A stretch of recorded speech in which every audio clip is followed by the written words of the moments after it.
birlik olanda uğur da var, qələbə də var, zəfər də var. Bugün qlobal dünyada artıq qütblər dağılıbdır. Zaman onu diktə eləyir ki, 100 il əvvəl babalarımızın nəsillərə tövsiyə etdiyi həmin o birlik formalaşdırılmalıdır. Türk birliyi ideyaları daha çox ideoloqlarımız, şairlərimizin əsərlərindən, musiqilərdən gəlibdir.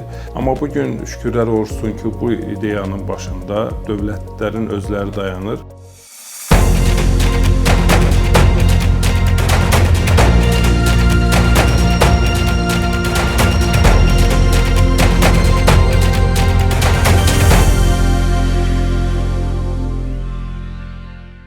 Salam dostlar, Füyuzat televiziyasında mən Tural İsmailovun təqdimatında arxa plan verilişinin növbəti buraxılışını izləyirsiniz və çox maraqlı hadisələr ətrafında müzakirə aparacağıq. Türk Dövlətləri Təşkilatı Qəbələdəki zirvə görüşündən ta bu günə qədər kifayət qədər böyük inkişaf yolu keçməyə davam edir. Bu yaxınlarda Türk Dövlətləri Təşkilatına üzv olan ölkələr Mərkəzi Asiya dövlət başçılarının məşvərət iclasında da bir araya gəldilər. Burada da çox maraqlı məqamlar müzakirə edildi. Həmçinin bugün Türk dünyasının əlaqələri təkcə siyasi, iqtisadi anlamda deyil, kültürel, mədəni, vətəndaş cəmiyyət sahəsindəki əlaqələrlə də daha da dərinləşir. Bugün bu və digər məsələləri müzakirə edəcəyik. Arxa planda mənim qonağım Türkistan qəzetinin baş redaktoru Aqil Camaldır. Aqil bəy, xoş gəlmisiniz. Çox sağ olun, təşəkkür ederim. Aqil bəy, əvvəlcə Türk Dövlətləri Təşkilatının bu il kifayət qədər vacib görüşləri oldu. Özəlliklə sonuncu Qəbələdəki zirvə görüşü, ondan əvvəl işğaldan azad edilmiş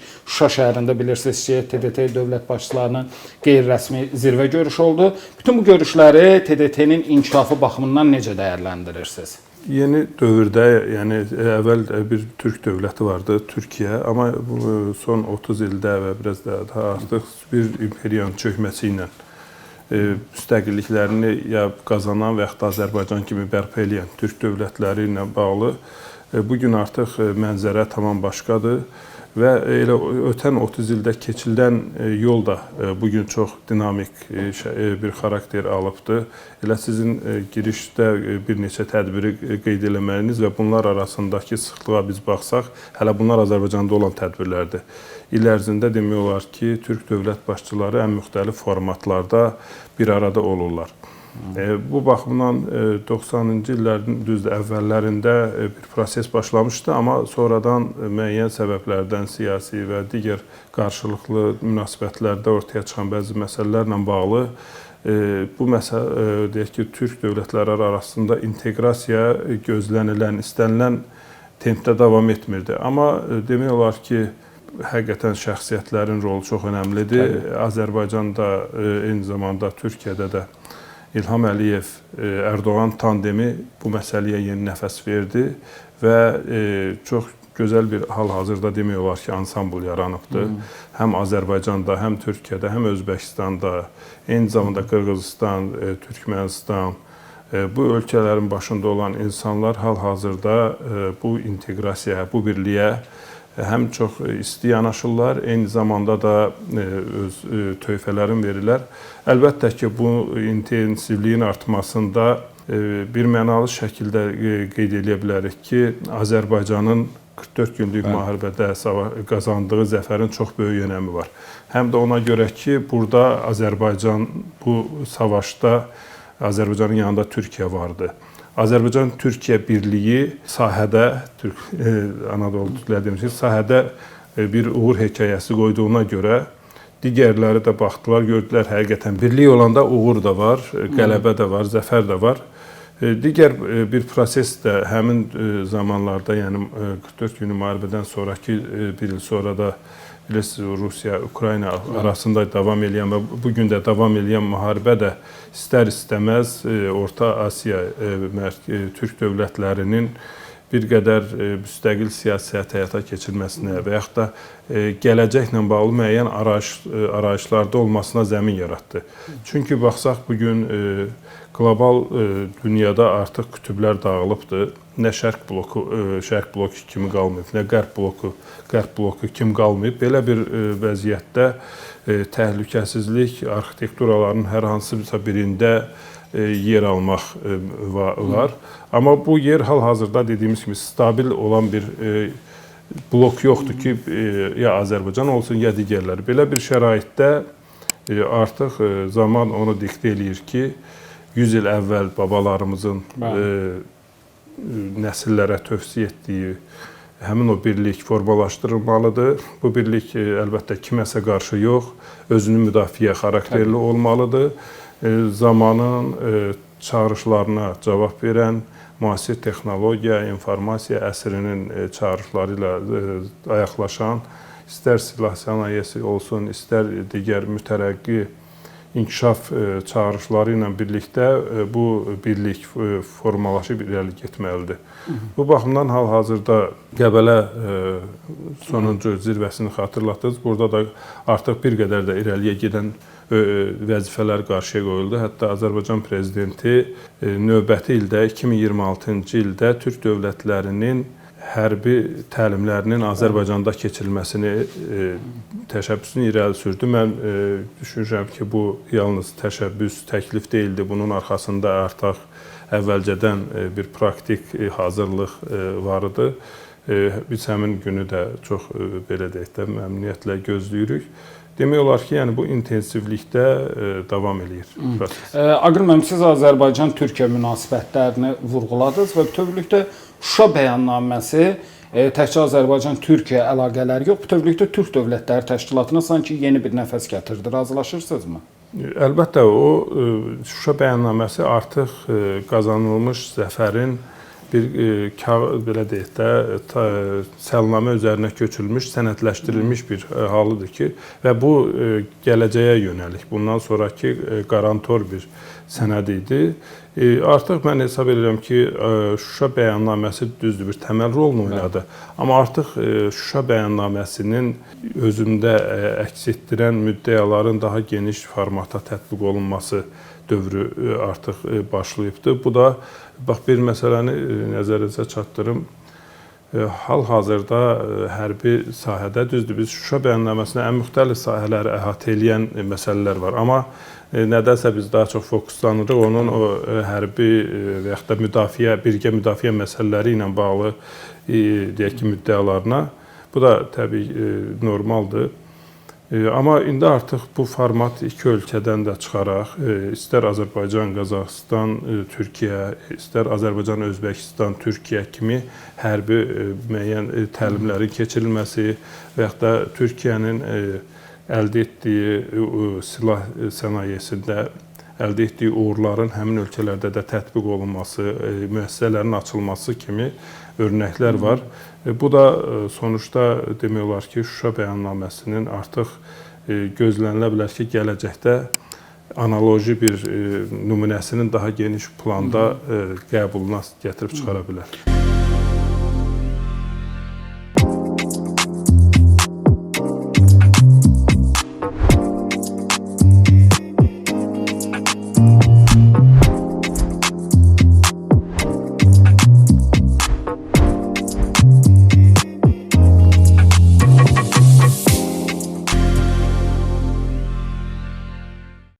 Aqil müəllim, və çox maraqlı hadisələrdən bilirsiniz ki, biri də cənab prezident İlham Əliyevin Özbəkistana sonuncu səfərində Mərkəzi Asiya dövlət başçılarının məşvərət iclasında iştirak etdi və orada o məşhur beşli Mərkəzi Asiya formatında bundan sonra Azərbaycanın da olacağı, bu formatın altılığa çevriləcəyi vurğulandı. Eyni zamanda Amerika Birləşmiş Ştatlarının maraqlı bir mövqeyi var. Bilirsiniz ki, orada C5+1 formatı var Mərkəzi Asiya ölkələri ilə Amerika arasında. İndi Azərbaycanın aktiv şəkildə burada da iştirakı gözlənilir və bütövlükdə onsuz o Türk Dövlətləri Təşkilatından danışırsınız. O Mərkəzi Asiyadakı ölkələr hamısı Türk Dövlətləri Təşkilatının üzvləridir. Orada bir Tacikistan faktoru istisna olmaqla və indi Amerika Birləşmiş Ştatlarının da Mərkəzi Asiya ilə yeni bir format düşünməsi. Bütün bu hadisələri necə dəyərləndirirsiniz və biraz da qoy yaxşı sualı geniş verim, sizdən də geniş cavab rica edəcəm. Və bütün bunların fonunda artıq biz görürük ki, işğalçı, özəlliklə Türk dövlətlərinə qarşı həmişə ta Çar Rusiyasından bu günə qədər qəbul edilməz o işğalçı qafa ilə yanaşan Rusiyanın da artıq mövqelərinin tamamilə zəiflədiyini görürük. Bütün bu hadisələri bir geniş təhlil etməyinizi rica edəcəm. Bir şey nəzərə alaq ki, Daşkənd görüşü demək ki, həmin 5 Orta Asiya və ya da Mərkəzi Asiya liderinin Vaşinqtondan səfərindən sonraya təsadüf edir. Yəqin ki, bu görüşün müəyyən detalları, yəni gözləniləcək ki, bu belə bir görüş olacaq. Bundan bağlı ola bilsin, elə Vaşinqtonda da müzakirələr olub və Azərbaycanın bu görüşə düzdür, əvvəlki illərdə də dəvət olunubdu, amma müşahidəçi kimi dəvət olunmuşdu. Bu dəfə artıq Azərbaycan həmin görüşə, məşvərət görüşünə, 3-cü dəfə təşkil olunan məşvərət görüşünə artıq bərabər hüquqlu üzv kimi qəbul olundu. Mən hesab edirəm ki, sizin də qeyd elədiyiniz o 5+ formatı ki vardı. Burada artıq mən düşünürəm ki, bu elə əvvəlcədən də razılaşdırılıb ki, Azərbaycan da bu formatda olsun. Niyə olsun? Baxın, bugün Azərbaycan təkcə bir Qafqaz ölkəsi deyil artıq. Bu yaxınlarda Qəzza ilə bağlı Misirdə keçirilən sammitdə Azərbaycan heç bir çox bölgə dövlətləri və yaxud da dünya dövlətləri var ki, o sammitdə iştirak eləmirdi. Heç bəlkə bizi də dəvət etməsəydilər, düşünərdik ki, bizi nə üçün dəvət etmədilər. Amma Azərbaycan yaxın şərqdəki bir münaqişə ilə bağlı, bunun nizamlanma salınması ilə bağlı keçirilən sülh sammitində iştirak edirdi. Bugün isə Mərkəzi Asiya ölkələrində sammitində Azərbaycan da Mərkəzi Asiya ölkəsi statusunda o səviyyədə qəbul olunur və dəvət olunur. Bu əlbəttə daha çox mən orada həmin deyək ki, görüşdə prezidentlərin çıxışlarına nəzər yetirdim. Gördüm daha çox burada çıxışlar iqtisadi əlaqələr, nəqliyyat xətləri, bunların yenilənməsi, logistika, bu məsələlərə həsr olunubdur və bu da normaldır. Ona görə ki, Azərbaycan burada Mərkəzi Asiyanın daha çox qərb deyəndə, yəni dünya eyni zamanda qərbə çıxışında əsas motiv oynayır. Belə xəritədə ola bilsin ki, şimal istiqamətindən və yaxud da cənub istiqamətindən də çıxışları ola bilər Avropaya. Amma gəlinən bugünkü dünyanın mənzərəsinə, bölgənin mənzərəsinə baxanda görürük ki, Azərbaycanın seçimi artıq təkcə Azərbaycanın öz ərazisində yaratdığı bu infrastruktur, daşıma və digər yollarla bununla bağlı deyil. Artıq diktə ona gedir ki, baxın, şimal tərəfdə Rusiya-Ukrayna savaşı gedir və bunun nə zaman bitəcəyi də bəlli deyil. Eyni zamanda Rusiya hər zaman əlində olan, deyək ki, onun ərazisindən keçən xətlərlə bağlı hansı ölkələrə təzyiq vasitəsi kimi istifadə edib. Cənub istiqamətinə baxanda elə bir neçə ay əvvəl İsraillə İran arasında olan və hər gün, bundan sonra da hər gün gözlənilən risk öz belə də aktuallığını saxlamaqdadır. Digər tərəfdən Əfqanistanla İran münasibətləri hansı səviyyədədir?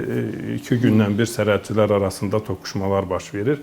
Bu baxımdan Mərkəzi Asiya ölkələrinin öz daşıyıcılar, enerji daşıyıcılarını və digər o nadir indi elementlər, bunların Avropaya, qərbə nəqli üçün ən stabil yol Azərbaycan üzərindən, yəni orta dəhliz üzərindən Türkiyəyə, oradan da qərbə ötürülməsidir. Bu baxımdan Azərbaycanın həmin formata dəvət olunması Azərbaycanın bugünkü yerləşdiyi coğrafi mövqe və geosiyasi mövqe ilə bağlıdır hesab edirəm. Və Aqil müəllim, prezidentin köməkçisi hörmətli Hikmət Hacıyev X sosial şəbəkəsində ötən dəfələrdən birində Zəngəzur dəhlizinin dəmir yolu Azərbaycan hissəsində görülən işlərlə bağlı bir paylaşım etdi. Daha sonra isə avtomobil yolu ilə bağlı gözəl bir paylaşım elədi. Zəngəzur dəhlizi artıq Azərbaycan tərəfində demək olar ki, hər şey hazırdır. Ermənistana da Amerika Birləşmiş Ştatlarından müxtəlif yüksək səviyyəli rəsmilərin səfərləri var. Orada da artıq Zəngəzur dəhlizi ilə bağlı işlərin hesab edirəm ki, sürətlənməsinə ehtiyac var. Türk dünyasının o birləşmə faktorunda Zəngəzur dəhlizinin mahiyyətini izah edin. Bir də mən buradan tamaşaçılarımız üçün bir məqamı vurğulamaq istəyirəm. Mən sizi bəlkə bir 20 ilə yaxındır tanıyıram. Bu mövzular hələ müzakirə çox az Azərbaycan mətbuatında müzakirə olunduğu dövrlərdə Füyuzat jurnalında olduğu kimi Türkistan qəzetində də həmişə Zəngəzur dəhlizi ilə bağlı mövzular işlənib. O baxımdan bu mövzuda hesab edirəm ki, sizin kifayət qədər söz demə imkanlarınız mövcuddur. Buyurun. Ola bilsin, indi deyəcəyim bəzi fikirlər bizdən gözlənilən və yaxud da ənənəvi bir yanaşmadan fərqli ola bilər. Mən şəxsən bugün hesab edirəm ki, Zəngəzur dəhlizi məsələsini Həqiqətən bizim daha əvvəl danışdığımız formatda, yəni bura bir keçid, nəqliyyat, deyək ki, logistika xəttinin üzərində yerləşən bir coğrafiya kimi biz yanaşmalıyıq. Nə üçün? Biz ora deyək ki, qayıdış, Zəngəzuru biz geri qaytarırıq, geriyə dönüş kimi yanaşsaq, biz prosesi uzada bilərik. Çünki istər-istəməz bugün Ermənistan... Biz yəni burada ictimaiyyətin nə? Azərbaycan dövləti... Biz burada təkcə məsələni biz həll etmirik. Qarşıda bir Ermənistan və Ermənistan cəmiyyəti var. Eyni zamanda Paşinyana alternativ olan və yaxud da revanş götürmək istəyən qüvvələr var ki, onlar bizim ritorikamızdan istifadə edib bildirirlər ki, Ermənistan əldən gedir.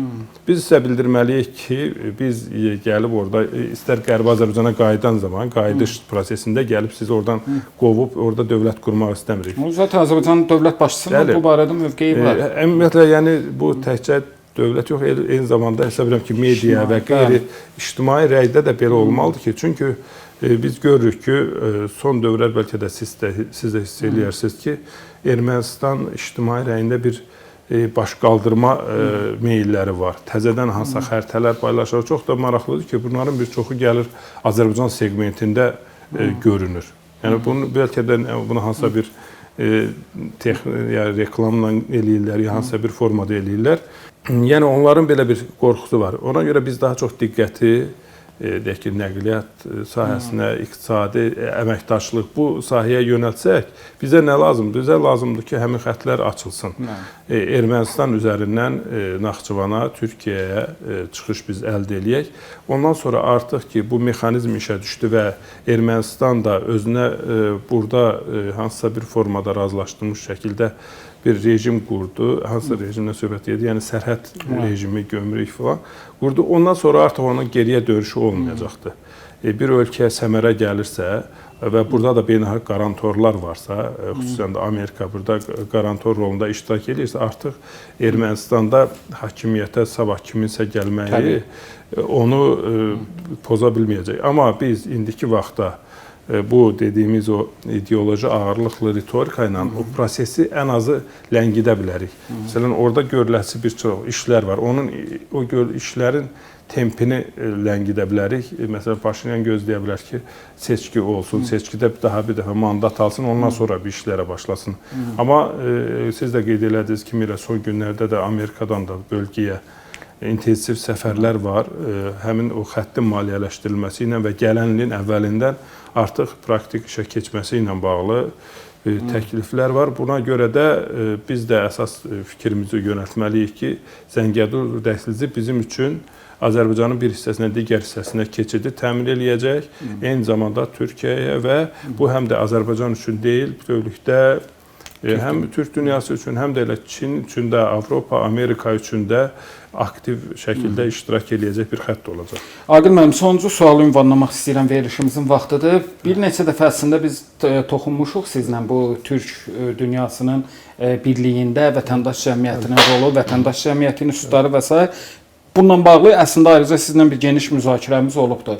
Amma sizin son dövrlərdə bir neçə maraqlı tədbiriniz də keçirilibdir. O baxımdan istəyirəm elə bu məsələ ilə də verilişimizi yekunlaşdıraq.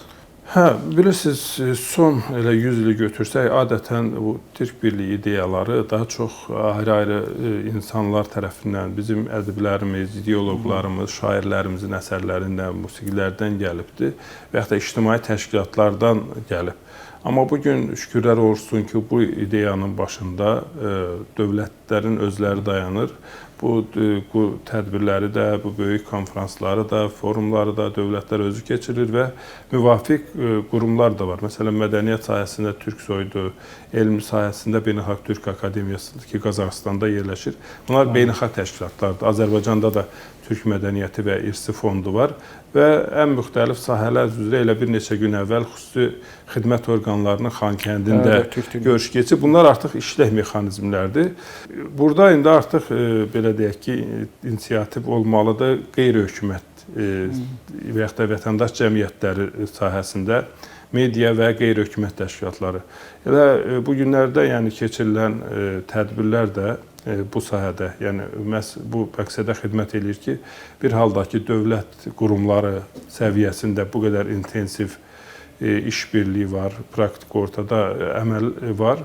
Bu vətəndaş cəmiyyətində də olsun, yəni qeyri-hökumət təşkilatları öz aralarında əməkdaşlıqlar qursunlar, daimi fəaliyyət göstərən bir işçi qrup yaransın, platforma yaransın və bura birinci növbədə Türk dövlətlərində fəaliyyət göstərən qurumlar olsun. Gələcəkdə isə başqa ölkələrdə, məsələn, bugün Gürcüstanda da Azərbaycanlıların ictimai birliyi ola bilər, Ukraynada ola bilər, yəni Krım var, Axsıqa var, İraqdan Türkmən eli var və digər subyektlərdə olan qurumlar da qatıla bilər və böyük bir, belə deyək də, mənzərə yarana bilər. Təşəkkür edirəm Aqil müəllim, çox sağ olun. Çox sağ olun, var olun. Xatırladım ki, arxa planda mənim qonağım Türkistan qəzetinin baş redaktoru Aqil Camal idi. Biz Türk Dövlətləri Təşkilatının Qəbələ zirvə görüşündən bu günə qədər keçdiyi inkişaf yolu, sonuncu Mərkəzi Asiya dövlət başçıları məşvərət iclası və eyni zamanda Türk dünyasının birliyində vətəndaş cəmiyyətinin rolu haqqında danışdıq. Sağ olun, salamat qalın.